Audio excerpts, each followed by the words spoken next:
Inspector Pradeep Sharma ji, Jaipur police. Radhe Radhe Radhe महाराज जी। महाराज जी, मैं police अधिकारी हूँ।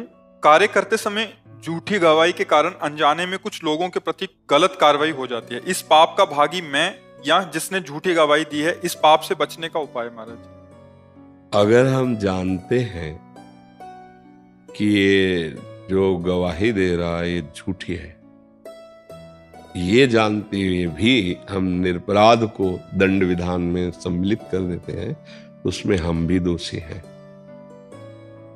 अगर आपको पता नहीं है तो आप उस साक्ष्य देने वाले के अनुसार दंड देते हैं।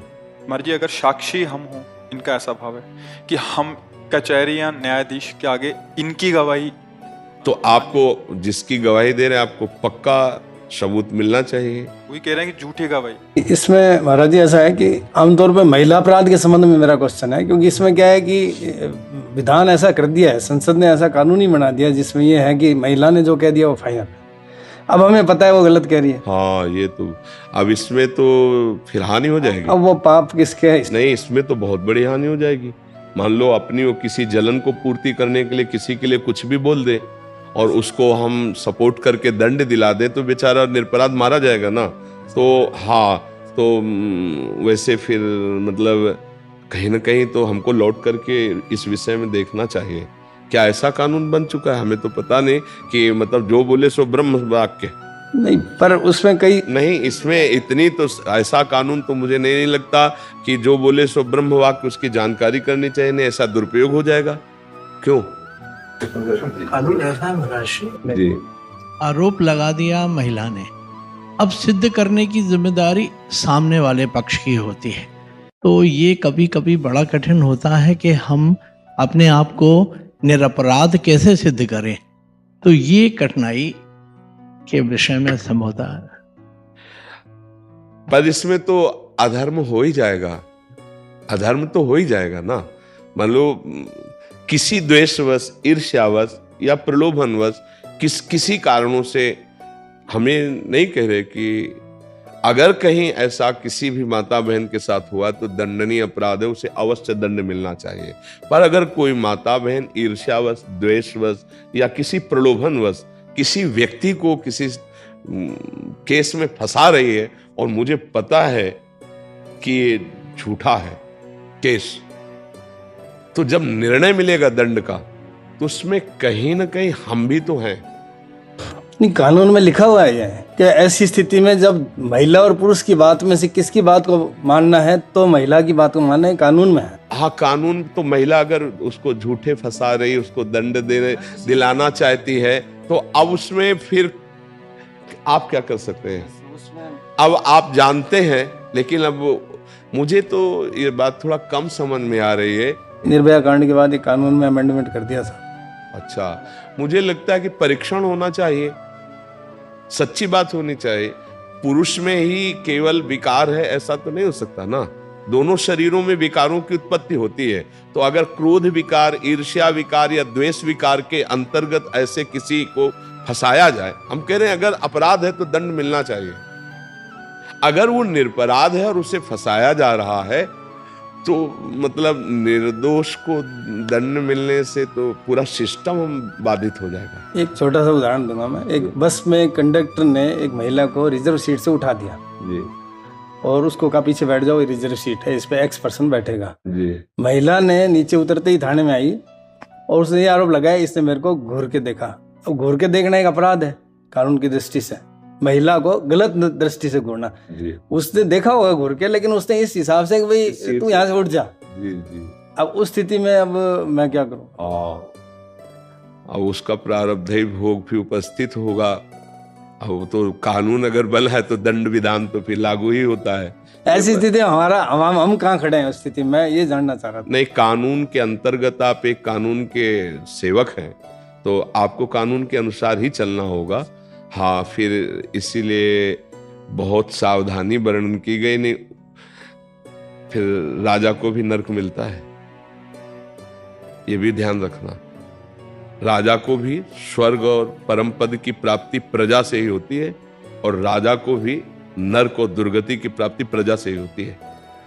यदि ऐसा कानून, ऐसी व्यवस्था बन जाए जिससे बिना किसी पर्दे के खुला न्याय हो तो ठीक है।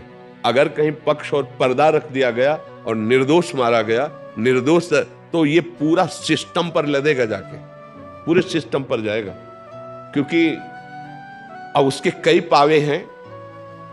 वो पूरा अधर्म जहां होगा, तो देखो आपको बता देते हैं कि भीष्म पितामह जैसा धर्मात्मा कभी युगों में पैदा होता है, लेकिन अधर्म के पक्ष में खड़े थे। युधिष्ठिर महाराज के विपरीत सामने, और पक्ष अधर्म का था, पूरा पता था। भीष्म जी को पूरा पता था कि पक्ष अधर्म का है। खुली नेत्रों से देखा था छलिया शकुनी कैसे छल कर रहा है, धृतराष्ट्र की कैसे बुद्धि भ्रष्ट होकर के आदेश कर रही, पूरा सब पता था। एक कुल वधू को कैसे प्रताड़ित किया जा रहा, पूरा सब पता था। परिणामता 6 महीना बाणों की सैया पर पड़े महाराज। द्रोणाचार्य जी गुरु, शास्त्र के ज्ञाता, धनुर्वेद के ज्ञाता, पांडित्य के महान प्रकांड विद्वान काट के फेंक दिए गए, कारण अधर्म के पक्ष में थे। धर्म और अधर्म, जरूरी नहीं कि आप अधर्म करें कोई भी, कहीं भी, कैसे भी।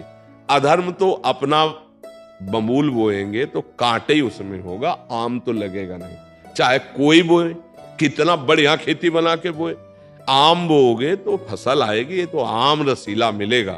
तो ये अब हमारी तो समझ में नहीं आ रहा, ऐसे तो बहुत ही गलत हो जाएगा। पर हम केवल इतना कहते हैं कि अपराधी को दंड मिलना चाहिए। अपराधी किसी भी ना तो जाति का माना जाता है और ना किसी धर्म का माना जाता है, सिर्फ अपराधी अपराधी होता है। हम इतनी बात मानते हैं कि अपराधी अपराधी है, वो किसी भी धर्म समुदाय का हो, वो ना धर्म का होता है ना समुदाय का होता है, वो सिर्फ अपराधी होता है। और जो अपराधी नहीं है उसे दंड ना दिया जाए, क्योंकि ऐसे तो बहुत तरह से शोषण किया जा सकता है, बहुत तरह से शोषण किया जा सकता है। अब उसने कुछ नहीं कहा और उसके ऊपर ऐसा तो फिर माना जाएगा ना कि हाँ, कि तो अब इसमें क्या है कि आप तो एक केवल निमित्त मात्र हुए, आप कोई दंड देने वाले नहीं हुए। जैसा उसने कहा उसके अनुसार आपने कहा, तो मुझे लगता है कि आप जान भी रहे हैं कि शायद ऐसा ना हो, पर कानून ऐसा है तो फिर आप निर्दोष ठहरेंगे, क्योंकि आप जानते हैं। पर आप करें क्या, वो जो बड़ों ने आगे नियम बना दिया उसके अनुसार आपको भेजना पड़ेगा, आपको ऐसा करना पड़ेगा। तो अब आप क्या करें, आप जान तो रहे हैं, पर आप क्या करें, वो आगे बड़ा निर्णय ऐसा है। तो इसमें तत्काल तो आपको दंड मिला ही कि आपका हृदय जला, तत्काल तो आपको प्रायश्चित मिला ही कि आपका हृदय जला। क्या ऐसा नहीं होना चाहिए। अब आगे का हिसाब आगे वाला जानेगा, पर ये बड़ा मतलब डरावना विषय है, क्योंकि अगर कोई किसी राग द्वेषवश, किसी ईर्ष्यावश किसी को किसी के प्रति भी कैसा तो वो लागू हो जाएगा। तब तो बहुत डर के चलने की बात है भाई, कभी भी कोई किसी को कैसे भी। हमें लगता है कि कुछ ऐसी जांच होनी चाहिए जिसमें सत्य का निर्णय होना चाहिए, नहीं ऐसे कभी कोई फंसा सकता है। मान लो ऑफिस में जैसे है, आप ऑफिसर उसको डांट रहा है किसी कार्य के लिए और वो अकेले हैं, मान लो सब, अब वो तत्काल लगा दे। हो रहा है। ऐसा होता है, जैसे नव विवाह होता है आजकल की स्त्रियों के अंदर, उनको लगता है कि हम पुरुष के माता पिता के साथ नहीं रहे, अलग रहे। बीमार ससुर पे सब पे आरोप लगा देती लज्जा भंग का, तो तुरंत FIR होके, पहले तो ये कानून था कि लॉकअप में जाते थे जी। फिर जब इसका प्रचलन बढ़ने लगा तब सरकार थोड़ा ढील हुई और इसमें पुलिसकर्मी भी कुछ नहीं कर पाते। आपको कोर्ट में जाना ही जाना है, सारे गंभीर आरोप, क्रिमिनल एक्ट सब लग जाते हैं और सालों उसमें लग जाते हैं। हाँ, भगवान ही रक्षा करे, अब इस पे क्या। और इसीलिए हम प्राय प्रार्थना करते थे कि हमारे जो नवीन पीढ़ी है, नए बच्चे बच्चियां हैं, थोड़ा अध्यात्म को समझें, थोड़ा सत्य को समझें, सतमार्ग को समझें। ये जो आज हवा चल गई है ना गंदी बातों की, जिसे फ्रेंड कहा जाता है, ये बुद्धि को भ्रष्ट कर देगा बहुत बुरी तरह से। मतलब इसमें हानि होने की संभावना है। अच्छा, अब जब ऐसा कानून है, मान लो फ्रेंड बने और एक दूसरे के प्रति भाव बिगड़ गया, अब उसका वो कंप्लेंट होते ही वो सेम सजा है, बिल्कुल है? सर वही। हाँ, तो ये इसीलिए हम बच्चे जैसे स्कूल के आते हैं, इनका तो हर बार यही शिक्षा देते हैं कि ये जो आपका गर्लफ्रेंड वाइफ फ्रेंड और ये जो बना है, ये बहुत ही घातक है, बहुत ही घातक है, जिसमें ऐसी परिस्थिति आ जाएगी कि हो सकता है आपको अपने जीवन की हत्या करनी पड़े। अब पापा जान जाएंगे तो क्या होगा, अमुक जान जाएगा तो क्या होगा, और जिस पक्ष से उसने मित्रता की और वो ब्लैकमेल कर रहा है, उसको बहुत तरह से सता रहा है, मान लो पुरुष पक्ष में भी है, अब वो बच्ची क्या करे, या बच्ची बहुत बुद्धिमान निकल गई, अब उसको, तो ये आचरण ही गंदे हैं। ये आचरणों को अगर संभाला जाए, धर्म पूर्वक चला जाए, तभी तो अध्यात्म की महिमा। अगर अध्यात्म को नहीं जानेगा तो समाज हमारा इस तरह से बहुत गर्त में गिरता चला जाएगा। नए बच्चे तो एक उमंग होती है, 13, 14, 15, 16 की ये जो अवस्था होती है ना, इसमें एक उमंग होती है, और उस उमंग में लगता है कोई मेरा साथी बने। ये सबके अंदर होती है, सबके अंदर होती है, आप देखो ना। और उस समय अगर हमारा सही गाइडेंस नहीं हुआ अध्यात्म का, तो हम भ्रष्ट मार्ग में चले जाते हैं, व्यभिचार मार्ग में चले जाते हैं। ये व्यभिचार मार्ग ही तो है ना। अब वो स्वभाव गिरता चला जाता है, अब वो निर्णय नहीं कर पाते कि किस तरह से हम चले, कैसे हम चले। तो हमें लगता है कि हम सबको अध्यात्म की, बुद्धि की पवित्रता की जरूरत है। अगर बुद्धि अपवित्र हुई तो सब गड़बड़ हो जाएगा।